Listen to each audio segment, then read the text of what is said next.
자기를 둘러싼 그 상황이 어려워져 갈 때에 우리는 어떻게 살 것인가 하는 질문을 하게 됩니다.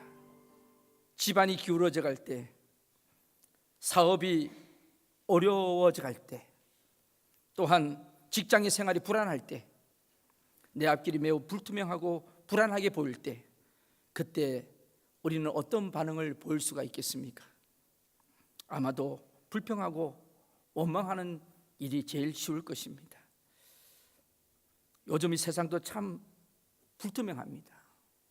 어수선합니다. 저번 주에 말레이시아 항공기가 격추가 됐는데 민족의 분쟁 때문에 엊그전 사람이 죽어가지 않습니까? 지금 이스라엘이 가자지구 침공해가지고 300명이 죽었어요. 반기문 사무총장이 이제 가서 중재하러 갔는데 사람의 중재가 될까요? 오늘 아침 뉴스 보니까 김정은이가 참 저는 이해가 안 되는 게 저렇게 북한 동포들이 굶어 죽어가는데, 양식이 없어 죽어가는데 그렇게 비싼 것을 바다에다가 내버리면서 저렇게 살아야 할까요? 나이도 젊은 사람이, 자기 할아버지하고 아버지 나이가 좀 들었다고 해서 또 그런 관념이 있어서 이해를 하지만은 아주 팔팔한 저 청춘이요, 저렇게 군부 세력 붙잡고 전쟁 연습만 하고 있어가지고 되겠습니까? 정말 앞뒤를 봐도 답답한 일들이 많이 있습니다. 고양이 나라에 불황이 왔대요. 쥐가 안 잡히는 겁니다. 먹고 살 수가 없어요. 그래서 어떻게 할까 하는데 어떤 젊은 청년 고양이가 갑자기 개울음 소리를 연습하는 거예요. 고양이가 멍멍 멍멍 제2외국어를 배우기 시작한 거죠. 그런데 이 고양이는요, 쥐를 주렁주렁 잡아 늘고 다니는 겁니다. 그래서 처녀 고양이들이 추파를 던지면서 어떻게 그렇게 쥐를 그렇게 많이 잡아요 했더니 요즘 같은 불경기에 이게 국어 이상 하지 않고서 어떻게 먹고 살겠냐고, 외국어를 배워야 된다고. 그 쥐들이요, 고양이가 멍멍거리니까 이게 무슨 개우는 소리야 그러면서 고개 내밀다가 다 잡혀 먹은 거죠. 참 세상에 살기가 어려운 것 같습니다. 나라와 민족이 어려워질 수도 있고요, 우리 삶들이 어려워질 때도 있습니다. 오늘 본문에 있는 내용은 하박국이라는 사람이 드렸던 기도의 내용입니다. 이 하박국이라는 뜻은, 이름 뜻은 포옹하다 뜻입니다. 이 사람은 자기 시대의 고통을 끌어안았던 사람입니다. 주전 600년에 바벨로니아 제국의 위협을 받고 있던 조국 유다를 바라보면서 하박국은 기울어가는 민족의 운명을 끌어안고 하나님 앞에 이제 담대하게 쓰는 장면이 오늘 본문에 있는 내용입니다.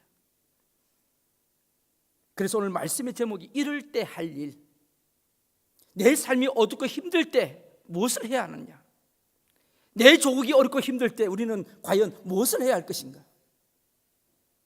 오늘날 우리 오클랜드와 뉴질랜드 땅에도 영적인 어둠이 짙어질 때, 이럴 때 우리는 무슨 일을 해야 할 것인가.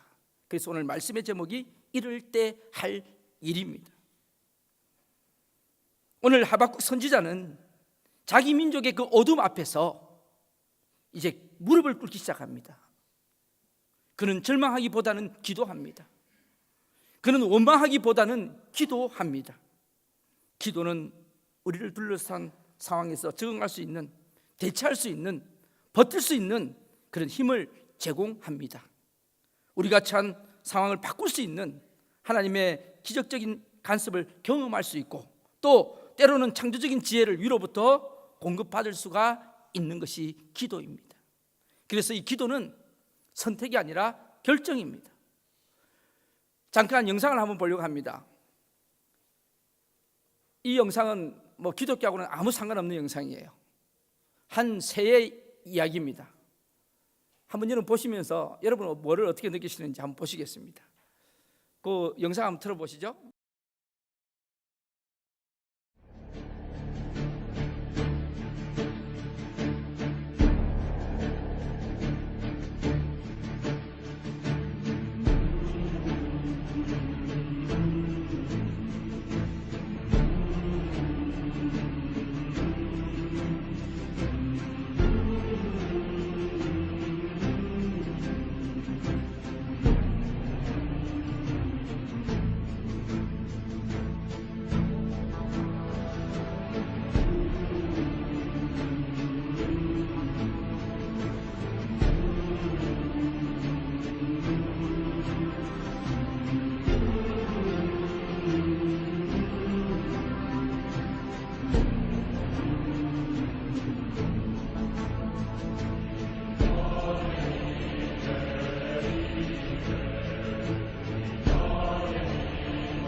간단한 영상인데요.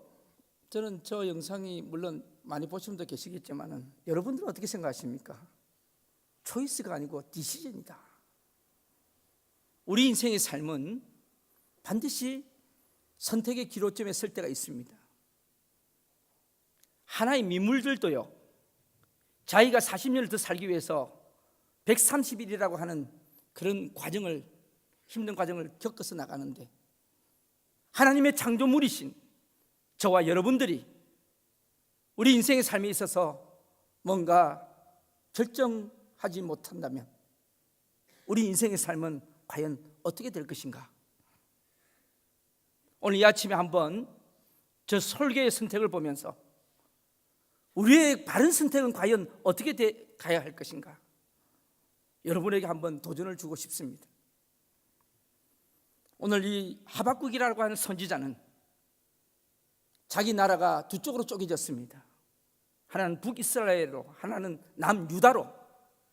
그런데 북이스라엘은 이미 멸망했고 남유다는 사치와 교만과 간음 때문에 결국 하나님께서 바벨론을 통하여 집어삼키려고 하는 그 직전에 어두운 민족의 운명 앞에서 이 하박국이 하나님 앞에 무릎을 꿇었던 것입니다. 위대한 결정을 하게 된 것입니다. 하나님, 어찌하여 이렇게 하십니까? 어찌하여? 저는 어저께 하박국 1장부터 3장을 계속 묵상하면서 하박국이 하나님 앞에 외쳤던 첫 번째의 일성은, 하나님, 어찌해서 저 믿지 않는 자들에게 믿는 우리 민족이 집어삼켜져야 합니까? 그렇게 울부짖는 모습이 하박국서 1장에 나오고 있습니다. 여러분 1장 한번 보실까요? 1장의 3절 말씀, 2절 3절 한번 같이 읽겠습니다. 1장 2절 3절 여러분 가지고 계시는 성경으로 같이 읽겠습니다. 시작. 여호와여, 내가 부르짖어도 주께서 듣지 아니하시니 어느 때까지리이까? 내가 강포로 말미암아 외쳐도 주께서 구원하지 아니하시나이다. 어찌하여 내게 죄악을 보게 하시며 패역을 눈으로 보게 하시나이까? 급탈과 강포가 내 앞에 있고 변론과 분쟁이 일어났나이다. 어찌하여? 1장에는 계속해서 이 어찌하여, 하나님 어찌하여 이 단어가 계속되고 있습니다. 여러분, 오늘 우리 삶 속에서도 하나님, 어찌하여 우리 가정이 이렇게 됩니까? 어찌하여 우리 자녀들이 이렇게 됩니까? 어찌하여 나에게 이런 고통과 어려움을 주십니까? 그런 기도를 하고 계신 분들이 이 자리에 혹시 계십니까? 오늘 하나님의 응답이 있기를 축복합니다. 그래서 오늘 이 하박국의 기도는 어떻게 보면 회복의 기도입니다. 민족이 회복하는 길, 가정이 회복하는 길, 내 자신이 회복할 수 있는 방법이 오늘 하박국 기도의 속에 비밀이 있습니다. 사랑하는 성도 여러분들, 가세가 기울어질 때, 사업이 어려워질 때, 하는 일의 전망이 어두워질 때 우리는 하박국의 기도 속에서 어떻게 기도할 것인지 영감을 얻게 됩니다. 그의 기도에서 이 시대를 사는 하나님의 백성들이 어떻게 살아야 할 것인지 그 샘플을 보게 됩니다. 우리의 둘러싼 상황이 어두워질 때 우리는 어떻게 기도할까요?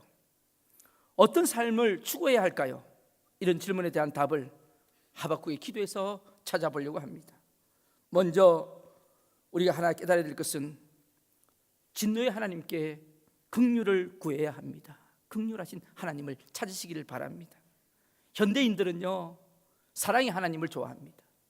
평화의 하나님을 좋아합니다. 은혜의 하나님은 좋아합니다. 그런데 심판의 하나님, 진노의 하나님은 싫어합니다. 설교도요, 복 받으세요, 위로 받으세요, 축복합니다, 그런 말을 좋아하는데 하나님이 싫어하십니다. 그렇게 하지 마세요. 그러면은요, 저 목사님 설교가 좀 그렇다 그러면서 발을 돌릴 때가 꽤 있습니다. 그렇지 않나요? 그런데 구약 성경에는 하나님의 진노가 계속 언급되고 있습니다. 하나님의 속성 중에는 하나님은 어려우시고 거룩하시기 때문입니다. 무려 구약 성경에는 하나님의 진노라는 단어가 375번이 나오고 있습니다. 이스라엘의 역사가 북이스라엘과 남유다로 나눠졌는데 북이스라엘은 아시리아 제국에 무너졌고 남유다는 이제 교만과 사치가 난무하기 때문에 이제 바벨론 제국으로부터 위협받고 있습니다. 하박국 선지자는 이런 운명을 안고 주님 앞에 나가서 기도하는데 어디서 기도하는가? 오늘 여러분 2장 20절 말씀 한번 보실까요? 2장 20절. 2장 20절을 같이 한번 읽어보겠습니다. 시작. 오직 여호와는 그 성전에 계시니 온 땅은 그 앞에서 잠잠할지니라 하시니라.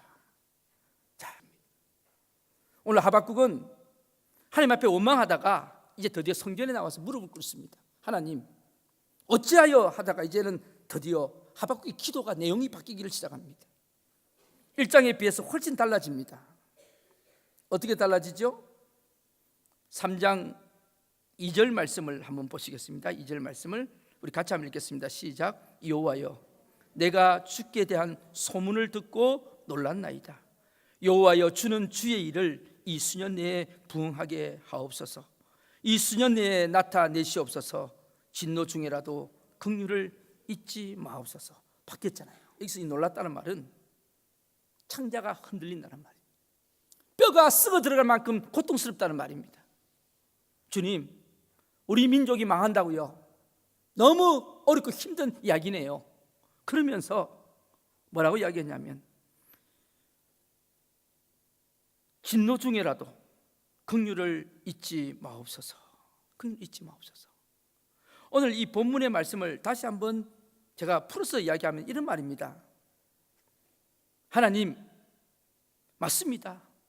하나님이 진노하시면 당연합니다. 그러나 그 진노하심에 대해서 제가 아무런 이의는 제기하지 않겠습니다. 그러나 진노 중에라도 이 민족을 불쌍히 여겨 주시옵소서. 그렇게 기도하는 겁니다. 하나님이 진노하시더라도 이 민족만은 긍휼을 베풀어 주시기를 원합니다. 여러분 이것이 회복하는 기도의 비밀인 줄로 믿습니다. 오늘 우리 삶 속에도 그런 기도가 있기를 원합니다. 오늘 여기 부흥이라는 말, 이 부흥이라는 말은요 의미는 다시 살린다는 말입니다. 그러니까 오늘 이 하박국의 이야기는 하나님 이 민족, 이 사회, 이 현실을 바라보면서 심판하시겠다는 사실에 저는 하등의 이의가 없습니다. 그러나 다시 한 번만 살려주세요. 수년 내에 하나님 한 번만 살려주세요. 우리 민족을 멸망시키지는 말아 주십시오. 우리를 보존해 주십시오. 이 민족을 불쌍히 여겨주시고 긍휼히 여겨주시고 한 번만 더 기회를 주십시오. 이 기도가 오늘 2장에 있는 내용입니다. 사랑하는 성도 여러분들이요, 오늘 이 밤에 인생의 어두운 밤에서 하나님 앞에 갈등을 일으키고 절망하는 분들이 혹시 이 자리에 계신다면 오늘 이 기도가 우리에게 기도가 되기를 축복합니다. 하나님 앞에 여러분 무릎 꿇을 때 하나님이 긍휼을 베풀어 달라고 기도하실 때에 하나님은 우리를 기억하시는 줄로 믿습니다. 우리 저번 주 중보 기도회 때 제가 드렸던 말씀 중에서 히스기야가 이제 짐 싸라, 당신 인생 끝났다, 이제 죽는다, 이사야 선지자를 통해서 그 이야기를 들었을 때에 히스기야가 벽을 보고 기도합니다. 그때 하나님께서 이사야 선지자에게 주신 응답이 있죠. 어떤 응답이 있었습니까? 바로 그때 하나님이 히스기야에게 이렇게 전하라고 이사야에게 말합니다. 너는 돌아가서 내 백성의 주권자 히스기야에게 이르기를 왕의 조상 다윗의 하나님 여호와의 말씀이 내가 너의 기도를 들었고 내 눈물을 보았노라. 내가 너를 낫게 하리니 내가 3일 만에 여호와의 전에 올라갈 것이다. 이런 응답을 주셨어요. 하나님 앞에 드리는 긍휼의 기도, 눈물의 기도는 하나님의 보좌를 움직입니다. 오늘 이 아침에 우리가 회복할 수 있는 첫 번째 비결은 하나님 앞에 긍휼히 여겨주십시오. 그 기도입니다. 두 번째는요, 오늘 하박국 선지자의 기도를 통해서 이제는 차원이 바뀝니다. 눈물로 기도했던 그 하박국의 심령 속에 하나님의 놀라운 기쁨이 임합니다. 여러분, 우리가 하나님 앞에 최선을 다하고 기도할 때 우리 속에 놀라운 기쁨이 임할 줄로 믿습니다. 구원의 하나님을 인해 즐거워합니다. 하나님의 심판 계획, 바벨론을 사용하셔서 유다 민족이 멸망시키겠다는 그 구체적인 말씀을 들었을 때에 하박국은 황당하게 생각하고 놀랍게 생각합니다. 그런데 기도를 하다가 보니까 드디어 이 하박국의 심령 속에 성령이 임하고 나니까 이제 하나님 앞에서 어떤 생각이 드냐면 역사를 주관하시는 하나님이 우리 민족도 주관하신다는 그런 믿음이 생기기 시작한 겁니다. 오늘 16절 말씀 한번 보시겠습니까? 3장 16절 말씀 우리 같이 한번 읽겠습니다. 시작. 내가 들었으므로 내 창자가 흔들렸고 그 목소리로 말미암아 내 입술이 떨렸도다. 무리가 우리를 치러 올라오는 환난 날을 내가 기다림으로 쓰기는 것이 내 뼈에 들어왔으며 내 몸은 내 처소에서 떨리는 도다. 여러분, 오늘 이 본문 속에서 깨달을 수 있는 것은 기도라고 하는 것은 현실 도피가 아니고 현실을 직면하는 것입니다. 여러분 잘 들으세요. 어떤 분들은 기도를 현실 도피로 생각합니다. 다 때려치우고 내가 기도를 해야 되겠다. 아니죠. 오늘 하박국의 기도를 보세요. 여러분, 기도는 눈을 감고 하는 게 아니고 눈을 떠야 합니다. 그렇다고 제가 눈 뜨고 기도하라는 말이 아니고 영의 눈이 떠져야 합니다. 영의 눈이. 여러분 기도하실 때 다 때려치우고 기도하는 게 아닙니다. 기도할 때는 현실을 붙잡고 기도해야 될 줄로 믿습니다. 왜 현실을 도피하십니까? 오늘 하박국은 보세요. 영의 눈이 열리니까 온몸이 창자가 흔들리고 뼈가 썩어 들어가고 그런 고통을 지금 붙잡고 있는 겁니다. 여러분 기도하는 사람의 고통을 아십니까? 여러분 혹시 자녀들을 위해서 기도해 보신 분이 계십니까? 자녀들이 막 어긋날 때, 부모 말대로 들어주지 않을 때, 그때 여러분 자녀를 위해서 눈물 흘려 기도해 보신 분이 계십니까? 아버지, 제가 왜 저럽니까? 제가 하나님 앞에 무엇을 잘못했습니까? 그러면서 울면서 기도한 적이 없으십니까? 오늘 하박국은요 민족을 붙잡고 기도하는 겁니다. 하나님, 우리 민족이 왜 이렇습니까? 우리 민족이 왜 이렇게 죄악 가운데 있습니까? 이제 망한다고 생각하니까 제 창자가 흔들리고 가슴이 떨립니다. 그렇게 지금 기도하고 있는 것입니다. 여러분, 내 가정의 현실을 보면서 기도하시기를 바랍니다. 현실을 똑바로 하나님 앞에 내려놓고 기도하시기를 바랍니다. 그래서 이 자기 민족에 들어닥칠 무서운 현실을, 심판의 현실을 직시하면서 하박국은 지금 기도하고 있습니다. 그런데요, 기도는 현실만 직면하는 것은 아닙니다. 만약에 우리가 현실만 직면하고 기도한다면 두려움 때문에 다 자빠질 겁니다. 다 이길 수 있는 사람 한 사람도 없을 것입니다. 그런데 오늘 본문에 보면 그러면서 동시에 그의 눈은 누구를 보냐면 하나님을 향하기 시작했다는 거죠. 이게 중요한 겁니다. 현실을 보면서 이 하박국의 눈은 하나님을 바라보기 시작했다는 거죠. 여기에 두 번째 시선이 있는 겁니다. 그러면서 동시에 우리 현실을 보면서 그 처한 문제와 아픔을 하나님 앞에 내려놓을 때에 이 문제를 해결할 수 있는 분이 바로 하나님이라는 것을 볼 때 그의 기도 내용이 달라지기 시작했던 것입니다. 두려움에 떨던 하박국의 기도가 그 내용이 달라집니다. 어떻게 달라집니까? 한번 보실까요? 새로운 기도 내용이 전개되지요. 17절 18절입니다. 자, 한번 보시겠습니다. 우리 같이 한번 읽겠습니다. 시작. 비록 무화과 나무가 무성하지 못하며 포도나무에 열매가 없으며 감람나무에 소출이 없으며 밭에 먹을 것이 없으며 우리의 양이 없으며 외양간에 소가 없을지라도 나는 여호와로 말미암아 즐거워하며 나의 구원의 하나님으로 말미암아 기뻐하리로다. 아멘. 외양간에 소가 없을지라도, 이 말은요 경제가 기울고 정치가 어렵고 사업이 곤란하고 정권가의 내일이 불투명하고 우리 호주머니와 은행에 저축 잔고가 비었다는 말입니다. 잠시 전까지만 하도 부들부들 떨던 하박국이 이제 갑자기 태도를 바꿔가지고 즐거워하고 기뻐하겠다는 것입니다. 이게 무슨 말입니까? 하박국은 두려움을 넘어서 자기 마음속에 임한 하나님의 놀라운 기쁨과 즐거움을 경험하기 시작합니다. 이 사실을 두고 마틴 로이드 존슨 목사님은 이 본문을 두고 이렇게 이야기합니다. 드디어 하박국이 두려움에서 믿음으로 넘어갔다. 오늘 우리가 그렇게 되기를 원합니다. 두려움에서 믿음으로 넘어갔다. 여러분, 기도는 두려움에서 믿음으로 올라가는 단계입니다. 그래서 이 기도가 굉장히 중요한 것입니다. 오늘 우리 삶 속에서 어렵고 힘든 일이 있을 때에 여러분 최선을 다하세요. 현실을 도피하지 마세요. 우리 앞에 어떤 죄악의 힘이 왔을 때 그것을 가지고 하나님 앞에 내려놓으시되 여러분 최선을 다하셔서 그것을 이길 수 있는 능력을 달라고 기도하시기를 바랍니다. 카네기 회사에 늘 웃으면서 입에서 감사가 떠나지 않는 젊은 노동자 한 사람이 있었어요. 이 이 사람 이름은 찰스 슈와브라고 하는 사람입니다. 항상 일찍 출근하는 카네기보다는, 카네기가 항상 일찍 출근을 했는데 출근하면 이 슈와브가 먼저 와 있는 거예요. 그러면서 기쁨으로 일을 하는 겁니다. 저 친구 뭐야 저거? 그런데 또 항상 늦게 남아서 일하는 사람들, 그 무리에 보면 항상 이 슈와브가 있는 거예요. 카네기가 눈여겨볼 수밖에 없죠.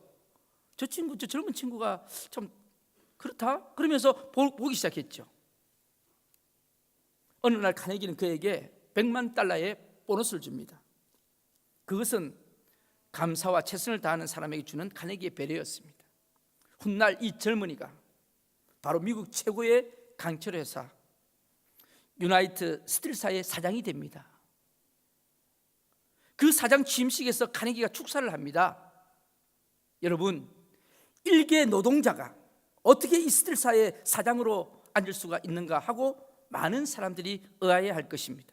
그러나 그의 곁에서 그가 어떻게 살아가는지, 어떻게 일했는지를 꾸준히 지켜본 사람이라면 오늘 이 자리는 당연히 슈와브의 자리라는 것을 아무도 의심하지 않을 것입니다. 여러분, 기도하고 계십니까? 도피하지 마세요. 하나님 앞에 무릎 꿇고 계십니까? 현실을 직시하십시오. 현실을 직시하고 계십니까? 그 눈을 들어 하나님을 바라보시기를 바랍니다.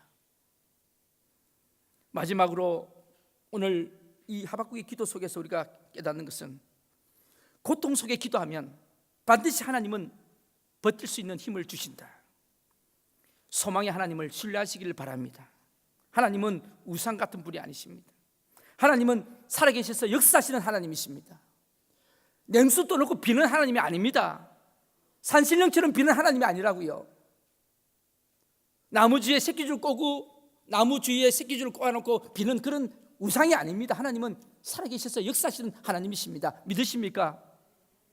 그러면 하나님께서 기다리라고 하시면 기다리시면 됩니다. 하나님께서 나를 힘들게 하시면 힘든 것을 여러분 붙잡고 가시기를 바랍니다. 하나님, 여러분 고독하게 하십니까? 딴 데 가지 마시고 그냥 고독을 즐기시면서 계세요. 하나님이 굶으라 하십니까? 하나님이 굶으라 하시면 그냥 계세요. 그러면 하나님이 채워주십니다. 제 이야기가 아니죠. 여러분 오늘 하박국서 2장에 한번 보세요. 하박국서 2장 3절입니다. 2절 3절 같이 한번 읽어볼까요? 2절 3절.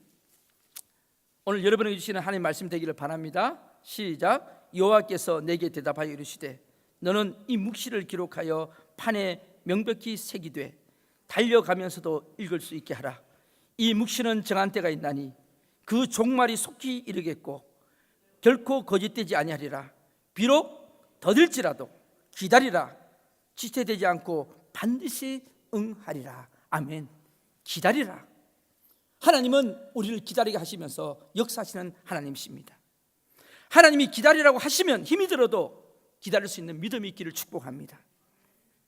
반드시 승리할 수 있는 힘을 주십니다. 여러분 19절로 한번 가볼까요? 3장 19절에 보면 놀라운 역사가 일어나지 않습니까? 19절 3장 19절 시작. 주 여호와는 나의 힘이시라. 나의 발을 사슴과 같게 하사 나를 나의 높은 곳으로 다니게 하시리로다. 아멘. 하나님은 나의 힘이시로다. 오늘 우리의 고백이 되기를 축복합니다. 오늘 여러분 이 말씀 붙잡고 가세요. 3장 19절 말씀. 하나님은 여호와는 나의 힘이시라. 그리고 어떻게 합니까? 나를 사슴의 발과 같이 나의 높은 곳으로 다니게 한다. 이 사슴은요, 어렵고 힘든 일이 생기면 자기를 공격하는 짐승이 나타나면 사정없이 위로 올라간답니다. 그리고 절벽에서 딱 서서 그걸 바라본답니다. 위기가 닥쳐지면 위로 올라간대요. 위로. 등산하시는 분이 그런 이야기 하시더라고요. 혹시 산에서 길을 잃으면 밑으로 내려가지 말고 위로 올라가라고. 여러분 밑으로 내려가다가는 어디 낭떠러지 떨어질지 모릅니다. 위로 올라가면 길이 보인다는 거예요. 위로 올라가면. 우리 인생이 어렵고 힘들 때 여러분 기도의 높은 산을 올라가시기를 축복합니다. 위로 가시면 하나님이 주시는 길들이 보이기 시작할 겁니다. 영적인 정상을 밟으시기를 축복합니다. 오늘 여러분 이 아침에 하나님께서 우리들에게 주시는 말씀이죠. 하박국서는 항변의 기도로 시작했다가 찬양으로 마칩니다. 하박국 1장은 골짜기 같다고 했습니다. 1장은 골짜기입니다. 하박국은 음침한 골짜기로 지나가면서 이런 질문을 합니다. 하나님, 어찌하여 이런 고통을, 이런 어려움을 우리 민족에게 주십니까? 골짜기에서 위험을 느끼는 사슴은 손살같이 정상으로 올라갑니다. 어둠 속에서 기도하던 우리를 주님께서는 사슴의 발같이 내 발을 들어 올려서 그 위험을 피하게 하시고 드디어 저 높은 언덕에 우뚝 서게 하실 줄로 믿습니다. 삶이 지금은 어둡고 깊은 골짜기를 지나고 있을지라도 기도하시기를 바랍니다. 전능하신 하나님의 긍휼과 사랑을 구하고 하나님을 끝까지 신뢰하시기를 바랍니다. 이 고통스러운 오늘의 현실 저편에 하나님께서 우리를 위해 준비하신 빛나는 저 높은 언덕을 바라볼 수 있는 영적인 눈이 열리기를 축복합니다. 그곳에 마침내 우리의 발을 세워 주실 것입니다. 오늘 우리 인생의 깊은 골짜기를 지나고 계십니까? 그러나 하나님을 향하여 기도하면 하나님의 평강과 기쁨이 그대로 임할 줄로 믿습니다. 하나님의 성령이 계시기 때문입니다. 에드워드 모트라고 하는 한 목수가 있었어요. 젊은 목수인데 이 사람이 젊은 시절에 목공소에 일하면서 항상 열등의식이 있었어요. 그리고 원망으로 가득 찼어요. 나는 왜 겨우 이런 목공소에서 일하다가 죽어야 되나? 우리 부모님은 어떻게 나를 이런 곳에서 일하게 내버려 두었나? 하면서 늘 입만 열면 불평이었고 불만이었습니다. 망치질이 다 제대로 되겠습니까? 그런데 어느 추운 겨울날 런던 시내 거리를 배회하다가 어느 교회에, 불이 켜져 있는 교회에 예배를 참석하게 되었습니다.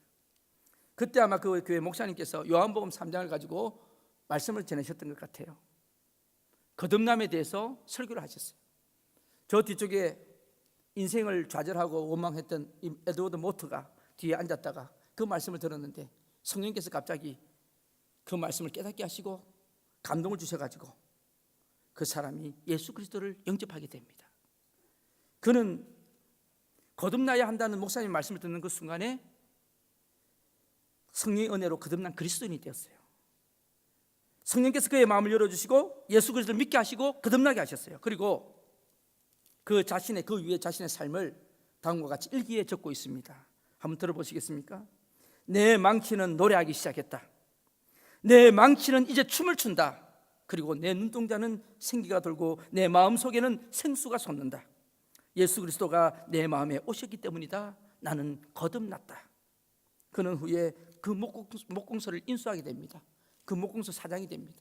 그리고 거기서 멈추지 않고 사업가가 된 이 에드워드는 55이 되었을 때 자신의 전 재산을 들여서 런던 한 언덕에 침례교회 예배당을 하나 세우게 됩니다. 그도 신학을 공부해서 마침내 목사가 되었고, 그는 자신이 만났던 주님과의 첫사랑을 기억하면서 소망을 주신 주님의 은혜에 감격을 감사의 시로 표현을 했는데, 그 감사 시가 우리 찬송가에 있는 내용입니다. 그 찬송가가 539장, 새 찬송가는 488장입니다. 주님과의 첫사랑을 생각하면서 적었던 이 찬송가 가사가 이 몸의 소망 무언가 우리 주 예수뿐일세, 우리 주 예수밖에는 믿을 리 아주 없도다. 이 무섭게 바람 부는 밤 물결이 높이 쓸릴 때 우리 주 크신 은혜에 소망에 닷을 주리라. 세상에 믿던 모든 것 끊어질 그날 되어도 구주의 언약 미사와 내 소망 더욱 크리라. 주 나의 반석이시니 그 위에 내가 서리라. 그 위에 내가 서리라. 오늘 이 소망이 저와 여러분들 마음속에 있기를 축복합니다. 아멘.